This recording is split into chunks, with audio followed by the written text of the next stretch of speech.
Okay, I'm here with Camille Cox, the admissions director for South Coast Counseling. You're also in charge of our alumni group and our family group. And lastly, you're my youngest sister, and I'm excited to be on here with you. You have how many years sober now? 7.5. Nice.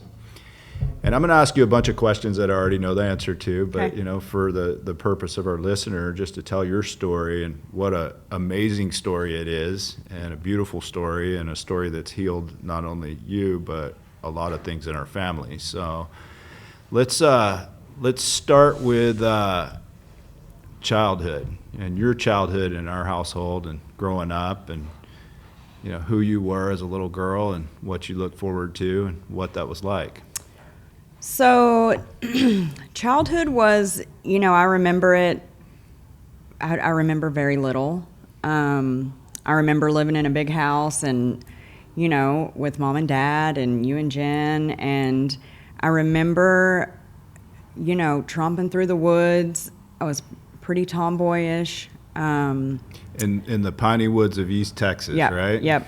White House, Texas. And that was like our social media, back then. And so I remember being an animal lover and wanting to be a veterinarian and like voicing that really young. Obviously there was some dysfunction in our family, but I think I was oblivious to it until later. I think up until about the age 6, I was pretty happy.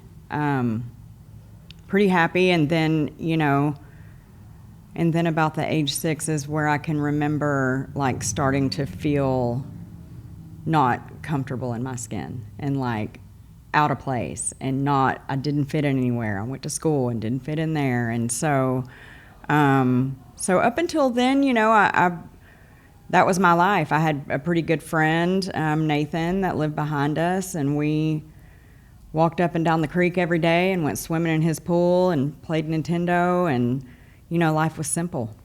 Yeah. And then we went to school in a small town, White House, Texas, which we're both really proud to be from there. And it's a great place.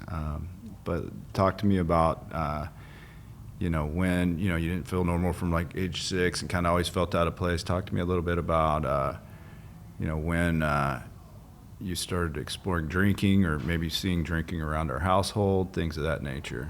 So, I always remember, I don't really remember the drinking. I remember the actions that, from Dad due to his drinking. And I remember he had like a old school El Camino with like the bird on the hood, and it was really loud and we could hear it coming from a mile away. And I just remember there being like his whole bed of his truck was just full of beer cans. And I remember, him being sad and Mom being sad.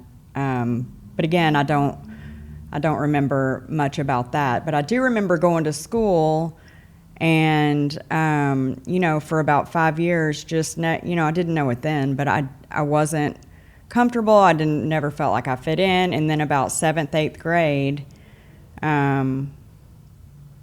I started like drinking a little bit, smoking a little pot.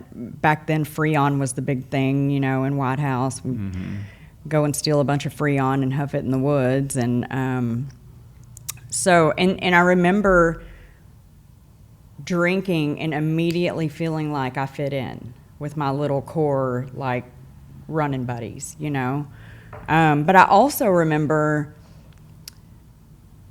back then there was these 2-liter bottles called Purple Passion, and you had to like get an adult to go to the county line because they didn't sell liquor in our town, which was about a 45-minute drive. And so we had some cool parents that would go and get us liquor, and the Purple Passion, I would get it every time and drink it as fast as I could and just puke everywhere, and then just be right back up and be like, let's keep going, And so that was when I was, like I said, 12, 13, something like that. So Yeah. And then where did it go from there? So, Dad had gotten sober by then. He got sober in 85. And that was, I think around the time that you started going to treatment. And, I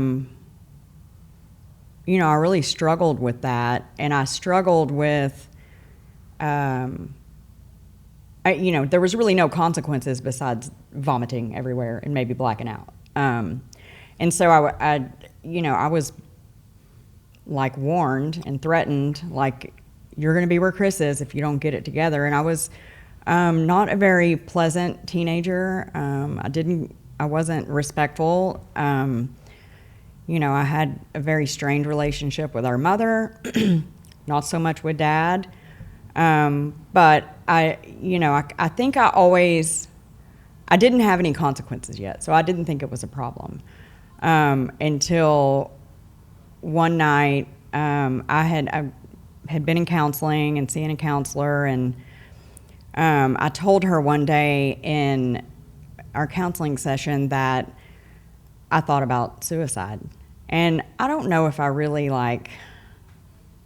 meant that. I think I wanted a little attention, some sympathy, or I didn't, a lot of the attention I got was anger, from Mom. And so I just wanted somebody to feel sorry for me. So anyway, I went out with my friend that day, and Mom and Dad said, well, your sister's in from college. Let's go to dinner tonight.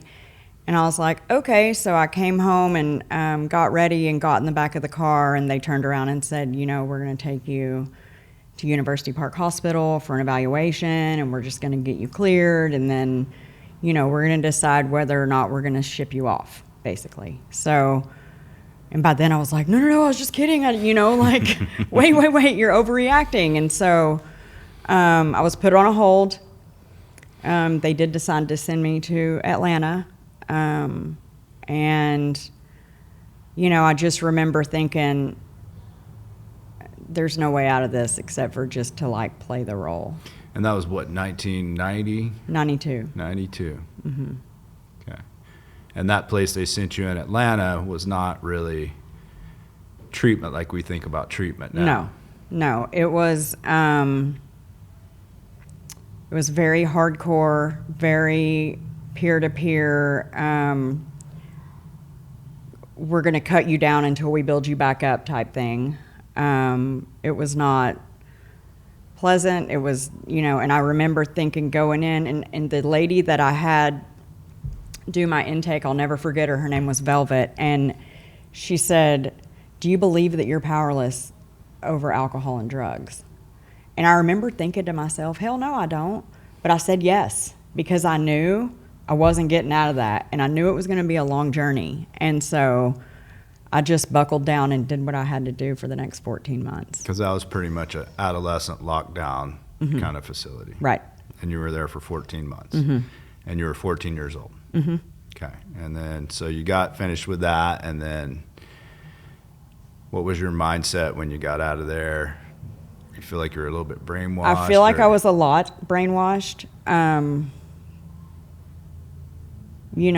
It's hard to think about and talk about. When I got out of there, I was, I was 15. Mom and Dad decided I needed to stay in Atlanta. I moved in with a family that I really didn't know. I was emancipated. And then the divorce happened, the beginning of the divorce. And I think I stayed sober, if you want to call it sober, for about maybe 9 months or a year, and then started smoking weed. And was like, wow, this is great, Right.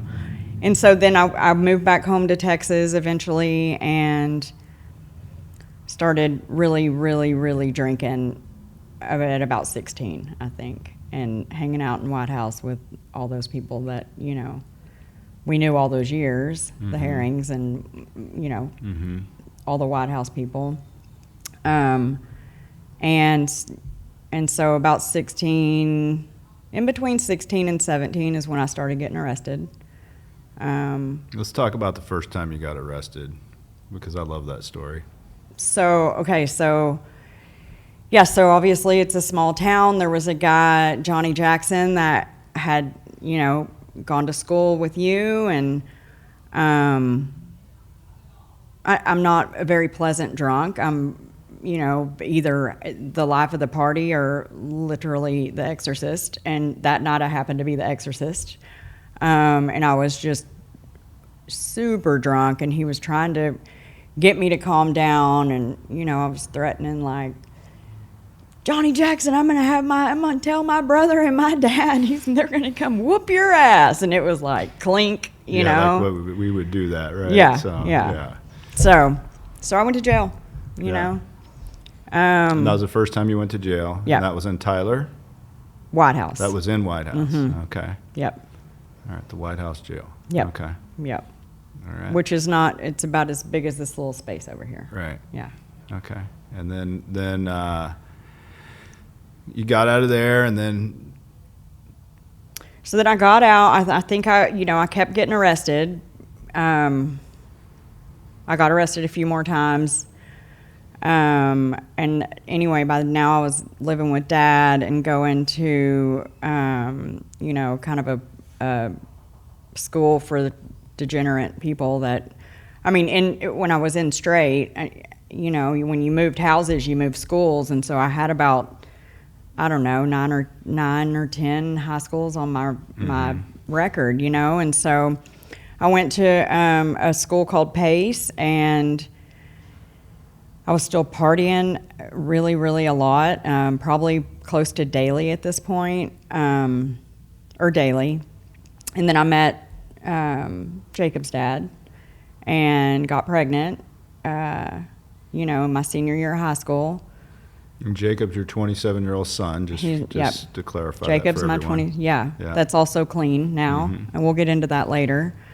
And Chris and Jacob's dad and I, Chris, we partied together. He, I just thought he hung the moon. He was like, a drug dealer, and I thought that was awesome. So, so anyway, so then I had Jacob, and, just kind of like slowed down a little bit for 1 second, and then, things got pretty toxic between me and Chris, and, I had this little baby that I was a baby myself, and just like trying to do the best I could with what I had, but I knew, here's the thing is that I always knew there was a better way, because Dad had drugged me to those AA meetings, and I'd been to all this treatment, and so I knew that there was a better way to live. And I knew that if I lived long enough, I would try to get sober. Mm-hmm. But I was like, almost had that in the back of my head, to where it's like, I have time, I'll do it later type thing. And so I'll just really like party my ass off now.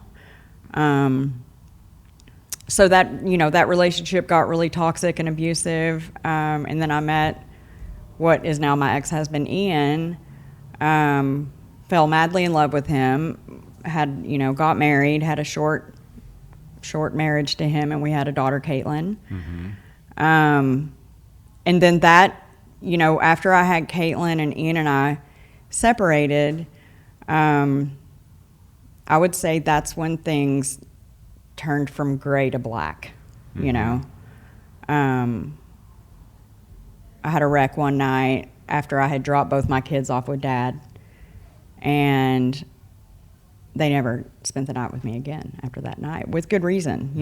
I was drunk and had Xanax all over the car and weed, and so after that, and Caitlin went to Ian and Jacob went to Chris, that's when I started the IV drug use. And what that did for me with meth and anything else I could shoot is it numbed everything out, to where I didn't have to think about the family problems, the divorce, the kids, the shame and guilt that I had inside.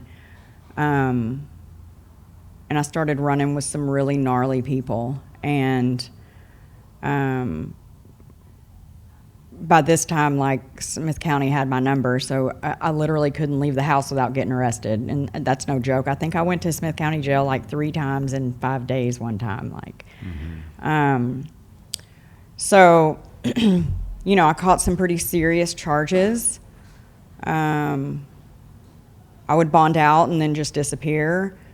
And after I knew that I was going to prison, I was like, well, we'll see if they can catch me, you know? And so I was pretty good at staying where they couldn't find me, you know, for a long time, for probably close to 2.5 years. Yeah, nobody heard from you from the family or knew where you were. Yeah. Yeah. So yeah. So in that 2.5 years, you were where? Bouncing around from, you know, house to house to jail, back out to the street, just wherever I could lay my head, basically. Yeah.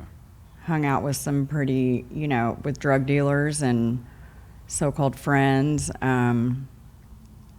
I don't even know if I know where I was. I was just, you know, drifting. Yeah. Yeah. Yeah. And then what happened? How'd they finally find you? So I met what would then be my second husband, if you want to call it that. His name was Tommy. And we stayed in the middle of nowhere in a camper trailer, and we were going to move to a different town, Texarkana. And we went by his niece's house, which was in Smith County, or no, it was on Lake Palestine. And for whatever reason, you know, the whole 2.5 years, I was very careful not to call anybody from a number. Like, you know, if I called, I blocked the number. And for some reason, I called mom, or I don't remember if it was mom or dad. I think maybe dad.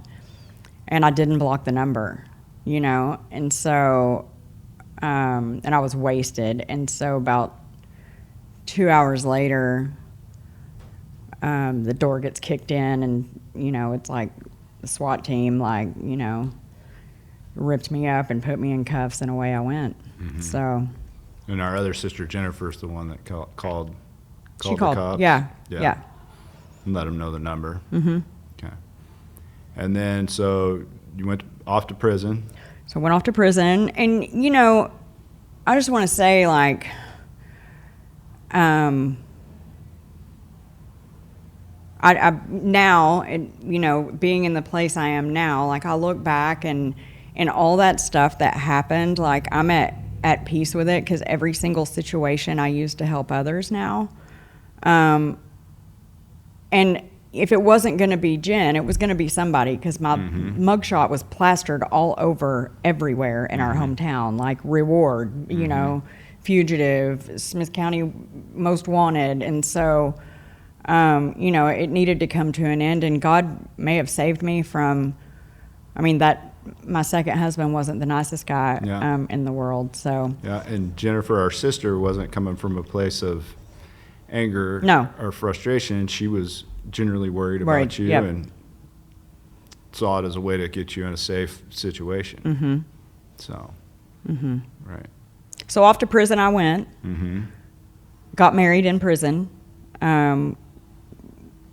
I had somebody stand in for me by proxy, and found out I was married 2 days later with a letter, and paroled out to Dallas. And I remember when I made parole. How long were you in prison for?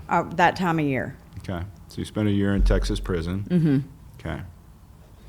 Yeah. So it's not really very fun, but, you know, and that place changed me too. Like, seeing people that are confined, and, you know, the stuff that goes on in there is, I hear some people, you know, talk like, well, you treat me like I'm in prison. And it's like, this ain't prison, you know? You got people pulling blades out of their mouth and just slicing each other up. And it's, you know, so I get out, I parole out, and I remember thinking in there, like, how am I going to smoke weed every day and not pop for my parole officer? So I get out of prison, my husband picks me up, we go straight to the liquor store. He picks me up with these big Hershey bars of mushrooms. And I just go on a sick one, like, after being locked up all that time. And, you know, none of the family came and saw me in prison. My husband at the time was pretty, he was very controlling, very, like, protective, like, didn't want any of the family around me. He had a secret kind of lifestyle that, you know, that the outsiders really couldn't see. But I remember, like, Mom, she would send me, like, Bible verses and inspirational stuff. Like, I would get a letter from Mom probably, like, 5 out of 7 days of the week. And we planned this dinner with Jacob. I haven't seen Jacob in years, you know? And she planned it. Like, I was going to get out, go, you know, get settled in, and then go to her house the next day. And I was so drunk that I remember being so wasted and just calling her and saying, I'm really sick. And these words from her are seared in my brain. And she said, Camille, one more time I've turned my world upside down for you to see your son. And one more time you're screwing it up, you know? And so, yeah, I'll never forget that conversation. And it you know, I remember verbatim how she said it. And you know, then I went on a really sick run for about 7 months. One day I woke up and I was in Dallas County Jail, and I had no idea I was there. And I remember, you know, the relationship with my ex-husband was so toxic and abusive and just stuff that you would just only see on, like, TV crime stories type stuff, you know? And I remember waking up in the holding cell and almost like just taking a breath, like, God, I'm safe, you know? Mm-hmm. So I called Dad, and I was like, please, you know, please get me out of here. So he was working on getting me out, and he was like, you got to leave him, you got to leave him. I'd sent him, like, pictures of my face all busted up, and so he worked all day on getting me out, and right when the bail bondsman was about to come get me, a blue warrant hit, and that's when you're on parole and you have charges. And I had aggravated assault causing bodily injury, interference with a 911 call, disorderly conduct, I think. I had, like, a slew of charges on me, and I spent 2.5 months in Lou Sterrett Jail in Dallas, Texas, and was in constant contact with Dad. And I was really, like, inwardly, like, I'm going to get out and I'm going to do good and I'm going to move home to Tyler and get sober and get my life back, you know, divorce this guy. And Dad, like, hired this bodyguard to come to the jail when I finally got released. And I remember getting in his car and looking in the back, and there was a big old bottle of whiskey about that tall. I was like, and I had no defense, you know? And so we partied all night long, and then drove to Dad's office, and I remember walking in. You got a question? So, yeah, so your husband picked you up from jail? No, a bodyguard picked me up. A bodyguard that Dad hired. Okay, that had a bottle of whiskey in his back. Yeah. Okay. So I was in, like, danger because Tommy was not, again, he wasn't a safe person. Right. Bottle of whiskey in the back of his car. We drank all night. We drive to Dad's office. You and the bodyguard drank? Yep. Okay. Dad looks at me, looks at him, looks at me again, and he goes, did you party last night? And I said, yep. And he goes, the guy's name was Doc. And he goes, Doc, let me talk to you for a minute. And walked out. And then, you know, after that day, I got sober. You know, I got a sponsor. I worked the steps. I was sponsoring women. I had a home group. Got a job for my attorney that, you know, had been representing me in court for years. Really doing good. And had some medical issues, and then I decided it was a good idea for me to go get some prescriptions from the doctor, you know. And in my mind, that was a reservation that I thought my disease, you know, would know the difference between a street drug and a prescribed drug. And that started the beginning of a 7-year mushroom cloud for me. You know, I met somebody in AA. We were together for a long time. We were together, you know, the whole sobriety, and then 6 years after that. And We were like super codependent on each other, and We're talking about Mark. we're talking about Mark. Okay. Yep, Mark, good dude, but we loaded together. It's like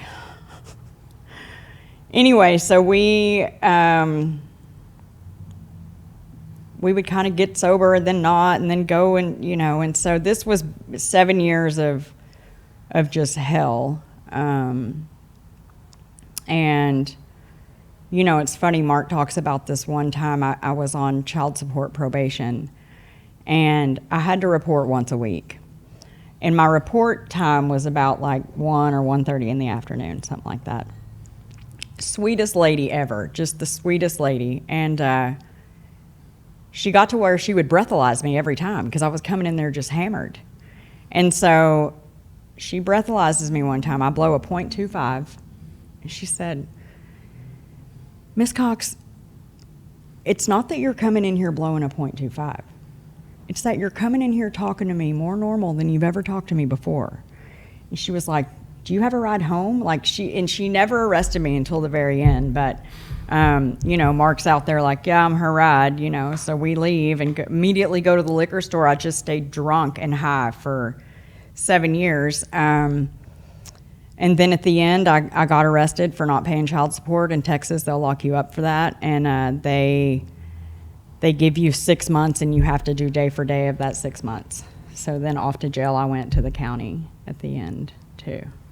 So. Okay. And then talk to me about that. Keep going. So, I go to the county jail. Again, I get in there and do well under structure, and I'm a trustee, and I'm working every day and talking to Mom again a little bit. And I think I don't remember, it was probably towards the end of my sentence, and Mom said, "Your brother wants to talk to you." Yeah. And this is your mugshot from that time. That's the mugshot from that time. time, So this is yeah. what you looked like after your 7-year run. Yeah, yep, All right. yep. All right. So we'll get more into that picture a little bit later. Okay. All right. So, yep. And so I called Mom and So said I you wanted called to Mom. talk to you. Yep. And I remember thinking, like, okay, he's going to offer me some help. And what am I going to say? Because inwardly I really wanted to be pulled out of what I was in, but I just don't know if I had the energy to, like, put the work towards getting a better life. And, like, in looking back on it now, it's, like, so stupid because the way I was living was, like, a full-time, toxic, terrible, traumatic job, Mm-hmm. chasing the next bump and making sure I had liquor. So, and like, then, Jacob's involved and like we're using together. And, so it was very, very, very, very traumatic. It was traumatic for me, but mainly for the people around me that cared about me, so. Yeah. And then so you called me. So I call you, so you offer me, treatment out here, and told you I had to think about it, I think, which I was living on a goat farm in the middle of Flint, Texas, with a bunch of tweakers that were like milking these goats and making goat soap out of it. That was their hustle besides selling drugs, and they sold goat soap. So You guys sold goat soap and drugs on the goat farm. on the goat farm, yep. Yeah. Yep. So, so then I turned it down, the help.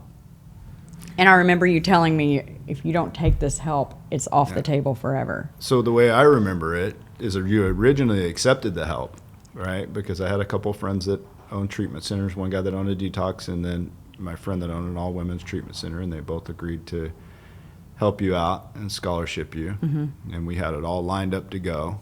And then the day before you're supposed to get out of jail, you called me and said, I've got too many important things going on. I got too much to do. That's the way that I That's remember probably it. more accurate, yeah. Yeah.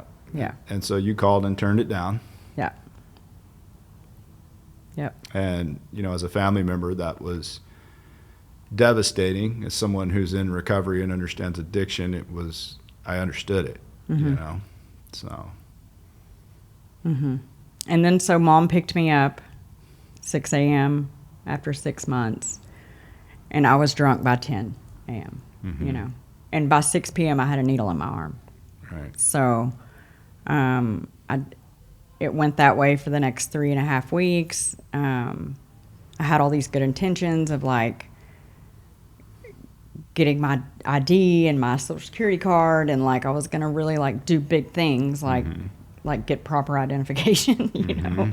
And you know, finally one day I remember I didn't have a phone. I had like a Wi-Fi phone, I think, and I messaged you. I don't remember if it was on Facebook or what, but I remember you saying, all you said to me was, "Are you willing to go to any lengths?" And I said yes. And I don't think I meant that. You know, I wanted to be out of the situation I was in. I wanted to stop hurting myself and everybody around me. Nobody would talk to me.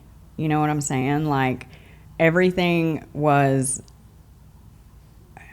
it was just, my world was void. Like, I felt like a hollow person with no soul, you know? And I didn't want to feel that way anymore. But I don't think I meant that I would go to any lengths. I just wanted to get out of there and like try to be in a different spot in life. So.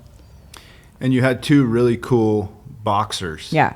And I think that was a barrier for you getting on that plane because you didn't want to leave those dogs. And then Dad found that organization, Dogs Matter. And I'd like to just ask you about that and that point of this process, how that organization probably saved your life and helped you make the decision to get on that plane.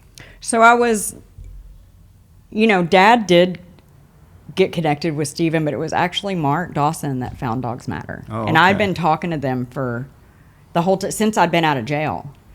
And so, you know, Stephen, who is an amazing human. Shout out to Stephen. Shout out to Stephen Knight. He's just amazing. You know, he didn't sugarcoat anything. And he said, you know, you have 2 80-pound boxers that you're asking me to get fostered together for 3 months. Like, and so at the end of the conversation, he said, I need to send you some paperwork that you're going to sign. And it's going to say that if you don't get sober, you don't get your dogs back, you know? And I was like, whoa, you know? But for whatever reason, all the obstacles that I had, like, God just blazed a trail for me to get sober. And like, I don't know how it happened. It's a miracle it happened the way it did. You know, I ended up leaving the dogs at the goat farm, and Dad went and got them about a week later. They got fostered together. By Dogs Matter. By Dogs Matter, yeah. Which, by the way, is still going strong. Going and a strong. beautiful program. Yep. We'll talk a little bit more about that Yeah. in a minute because you're a big part of that, representing that program. So, you know, you set up the plane ticket. I think you talked to a couple of tweakers out there, like, I'm getting my sister a ticket. Don't get in the way of her leaving. I don't, Yeah, you know. I said it a little stronger than that. Yeah. But yeah, we had some talks. Yeah. So, yeah. So, you know, the big fear was getting on the airplane because I didn't have literally anything. You didn't have an ID. I didn't have an ID. I had a backpack full of clothes that didn't fit me. So, you know. And so going back to that picture, Dad calls me and says, she doesn't have an ID. I'm just going to print out her mugshot. So he used that along with the mugshot, you know, record from Texas that picture's on. And that's what you use for your ID to get on the plane. And somehow it worked. You know, and we got to Tyler Airport, and Dad was just, you know, a nervous wreck. And it was like 8:30 in the morning, and I was already just super sauced. And TSA pulls me in the office, and they're like, the ID worked, the mugshot worked. I was on my way, you know, and they pull me in, and they're like, have you been drinking today? And I'm like, yeah, I've been drinking for the past 3 weeks. I'm going to rehab. And somehow the lady like felt bad for me and let me go through. and Dad was just like standing there, just panicked, like, God, they're going to take her to jail, you know? So, and then in Houston, you know, I called you from Houston, went outside to smoke. And then I remember getting back in and like talking my way back in and just sitting. I had like $26 to my name, and I spent it all on double shots of Jose Cuervo, you know, and then got on the plane. I don't remember much about the plane ride, but. Yeah, that was stressful. I knew you had walked out of the airport to smoke a cigarette, and I thought there's no way she's getting back through security. Mm-hmm. Somehow you made it. Mm-hmm. Yeah. So. And then we picked you up. Mm-hmm. You and Butch. Mm-hmm. Yeah. Yep. So, and then I was a real nightmare for the first, I'd say 3 or 4 weeks of treatment. You know, all of a sudden I was like sobering up a little bit and like. So we picked you up and we took you to the lighthouse Mm-hmm. to detox. And my really good friend Tim Sawyer was gracious enough to scholarship you there. Mm-hmm. And we did your detox part of treatment there. Wanted to bring them up and give them a shout out because I Yep. feel like they were a big part in saving your life. Totally. So. Yep. Yeah. I don't remember much about that either, but I do remember having like laying down in a comfortable bed and like I hadn't had that in a long time, Mm-hmm. you know? Yeah. So, then I went to the all women's program and, you know, just the entitlement and the brattiness and the everybody owes me everything because look at me, I'm finally in treatment was coming out, you know, and like being really not a nice person to the girls that worked there because they were young girls Right. and young in sobriety and like I'm So like you went from the lighthouse and then you went to Casa Capri, which is an all women's. Who our friend that owned that gave you a scholarship to go there. Yep. Right. Yep.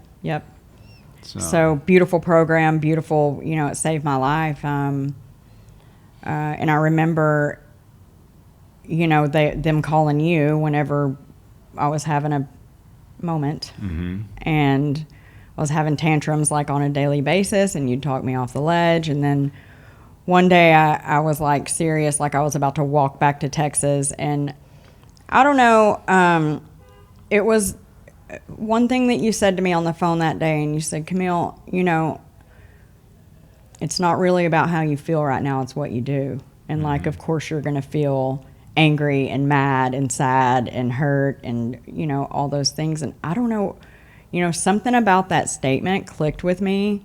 And from that day moving forward, my world was in color again.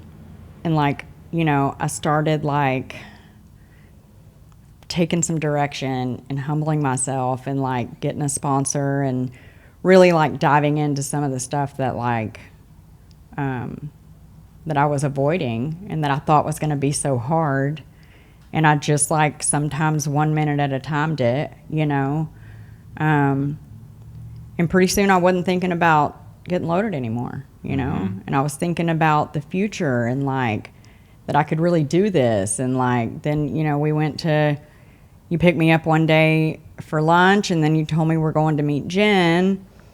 And Who you know, guys had totally had a broken relationship and hadn't spoken really in years. In years. So, you know, went and met up with the family and it was super awkward and but that was kind of the beginning of like a beautiful just healing process of our family, you know. And getting to know my nephews again and like, you know, which was, you know, it's still hard sometimes, but I just trusted the process and kept it moving, you know. So. Okay. And then so you got out of there and got your first job. Where'd you get your first job? Al's Pizza. Shout out Al's Pizza. Right down the street. Yeah. My friend Al was gracious enough to give you a job. You went down there and did a great job for him. So. Yep. Saved it like, I don't know, like $100 out of every paycheck and bought a little car and then I was living in a sober living but you know, by 5 months sober I had my own place in Costa Mesa with a roommate from treatment and got a job in treatment at 7 months sober that Doc Jennings, you know, threw my way. So at South Coast Counseling, right? So tell me about that and how that worked. So Doc had told you, like, South Coast Counseling's a great place. They need help, support staff help. And I thought, I'm never going to get this job. Like, I'm like, I have a record a mile long, like, and so I went and gave my resume and met Tarek, who ended up being somebody in my corner, and Doc had written a letter for me, a character letter, and that's the reason I got the job, hands down, Yeah. So, and then I just fell in love with helping addicts. How did that work? So tell me about that progression and just the progression of your sobriety, your first year. So my first year, it was really beautiful. I started getting things back, the driver's license, the family members, the job that I loved, that I literally loved waking up and going to work every day. I got a year sober, and I never thought I would even get 30 days sober. So by a year sober, I had gotten most everything back, minus, my relationship with my daughter that I hadn't seen her since she was a baby. So, and that came about 2.5 years into my sobriety. We reconnected, but, I ended up about 18 months sober. I ended up being a house manager, and, I just loved, and I still love addicts. Like, they're my people, and I can connect with them on such an emotional level. And over the years, like, I've, kind of climbed the ladder in my job, but, like, my favorite thing to do is go and talk to these addicts and know their story and know their families and know, like, what kind of trauma bonding almost, and then just being like, look, I get it. I've been there. This is what I did, and you can have this too, So, yeah. Yeah. So you started working there, you're house manager, and then you got promoted to what? Director of sober living. We had a bunch of sober livings back then. Yeah. 5 or 6. So I was in charge of all the sober living clients, all the sober living managers, rental agreements and collecting rent and all that stuff. And it was a lot because all of our houses back then were big and they were full. And I did that for a few years and loved it. And then, we had a meeting one day with just the directors, and they needed a director of admissions. And I was like, I don't know anything about admissions, So yeah. Right. So you took that job? I did. I took that job, and I just had kind of some blind faith. It was a lot to learn. I never really knew the business or the admissions side of it. And, historically, admissions is kind of at war with everybody else in the treatment center. So it was interesting. I learned that really quickly and, had it in my mind that I was going to open up the channels between admissions and the other departments, because it was a lot of, toxic riffs that it could have ran so much smoother, collaborating with clinical and support staff and so that's kind of the first thing I focused on before learning the insurance and all that, which took me years to do. But yeah. So basically an admissions director, in my view, is somebody who's going to battle to get that addict through the door and into treatment. And that's, I don't want to call it a sales job because you're dealing with a human being, but it's really trying to reason with people that are not reasonable, whose addiction is at the forefront of their mind and picking up is in the forefront of their mind, and you're trying to save their life and get them in a safe space. So would you say that's accurate? Yeah. Okay. So now you are the admissions director. I am. Yeah. And so before we get into that, let's talk about your daughter, Caitlin, and kind of how that went down, because you didn't really talk to her from the time she was a baby till she was 17 years old. So 17 years. So How did that happen? And then, what kind of hope can you give maybe that addict that's been separated from their children because drugs and alcohol have taken over?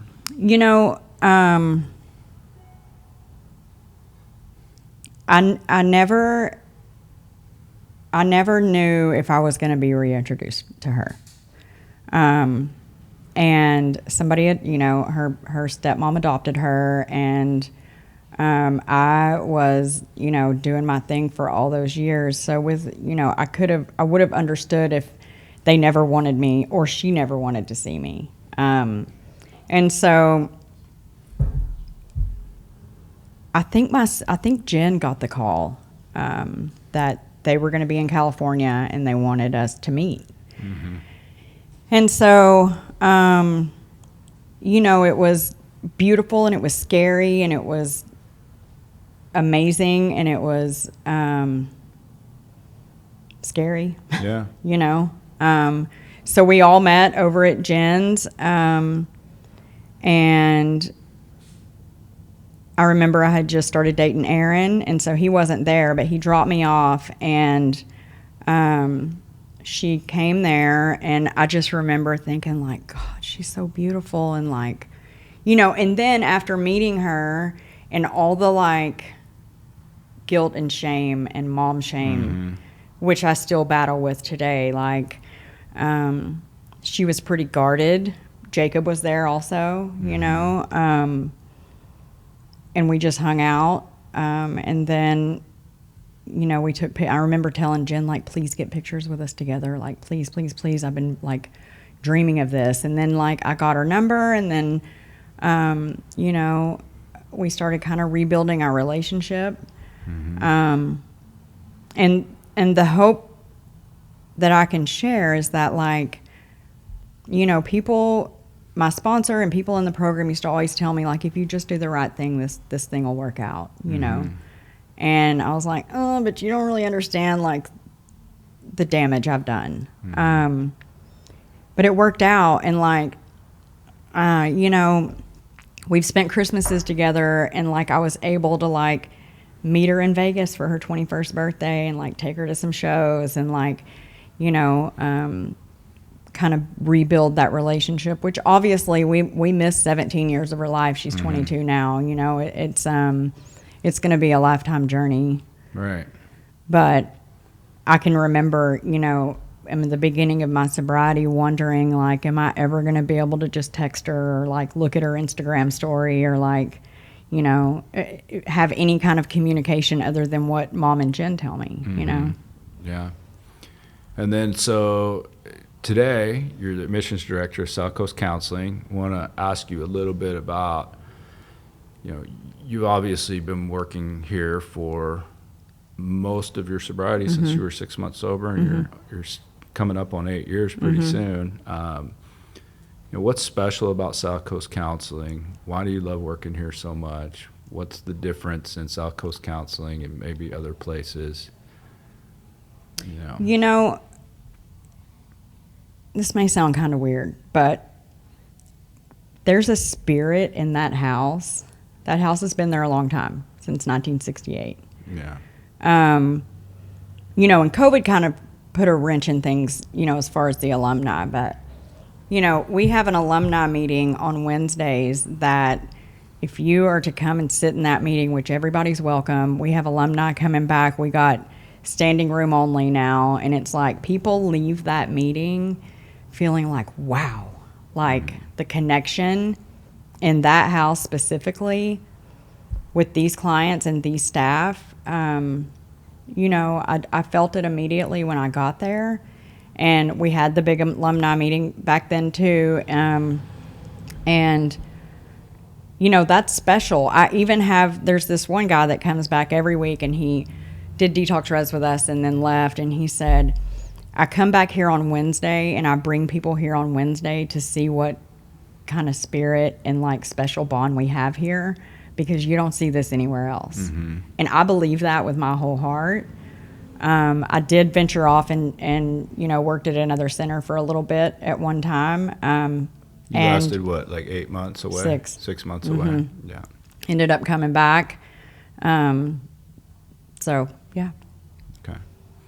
So, today, where are you at, like, as far as, like, spiritually, emotionally, with your family?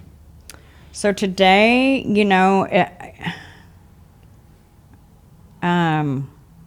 every single relationship is mended. I have the best family on the planet. I never thought that I would be able to repair the relationships that I destroyed. I put my all into my family. My son lives in Dallas, and Caitlin, my daughter, lives in Tyler. But like, as far as like my nephews are, they're all pretty active. I try to be there for them every chance I get, at games and football games and Christmas, and whenever I can step up and be like there as a support, I'm there, and I want to like be there from here on out because I wasn't there for so much in the beginning, I have Lila Ray is like my heart because, and I'm not emotional. I remember when you and Kelsey told me that you were having a baby girl. And Who's 4.5? Who's 4.5, yeah. And I remember thinking to myself, Lila Ray doesn't ever have to see me the way that others did, and I can have a brand new, and I'm sorry I'm emotional because... It's okay. She knows me as Aunt Camille, and her face lights up when she sees me, and I get so stoked for Halloween because I can't wait to pick out our costumes and go trick or treating together. And she's never seen that monster, and God willing, she never will. And maybe someday I'll be able to tell her about it. But for now, the brand new, the brand new life that I haven't affected, type thing. So that's really beautiful to me.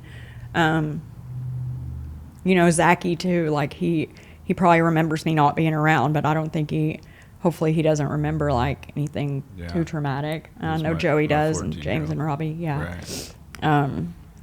So anyway, I think my relationship with my family is my number one blessing today. So you kind of go through life and we get sober and little wins and this, that, and the other, and obviously I know how well you're doing, but Kelsey and I have this little cheesy app where you ask your spouse a question of the day or whatever, and one of the questions one day about 3 or 4 months ago was, who do you respect in your spouse's family the most and why? And I put her dad on there, and him and I are pretty close, and Kelsey said Camille because she's the glue that holds your family together. And man, what a change. Yeah. And you are, and you're the one person in our family that holds us all together, and it's just a beautiful thing, and thank God for all the things that have happened to get us to that point. So, yeah. All right. In closing, what would you like to say to someone out there that's struggling? And what would you like to say to someone out there that's maybe burning it all to the ground or getting ready to burn it all to the ground? What kind of mindset and what kind of message would you like to give people? Kind of like what I said before on what stuck with me, addiction is sad and hopeless and terrible and traumatic and all the terrible things that are feelings. But what matters is the action. So, if you're in life right now and you're struggling and you feel terrible and you think that you've lost it all, as long as you're still breathing, there's hope. And I've learned that, with all the things that happened in my lifetime, and I said it earlier, I've used to help other people, that God had this big, beautiful plan for me, and every incident, every traumatic story, everything that happened to me, I have used to help somebody else, and like the pain was not all for nothing. And it can get better. It will get better if you just put one foot in front of the other. Grab somebody you trust and let them think for you for a minute. And if it's not better in 6 months, the misery is out there. You can get it refunded, Right. you know?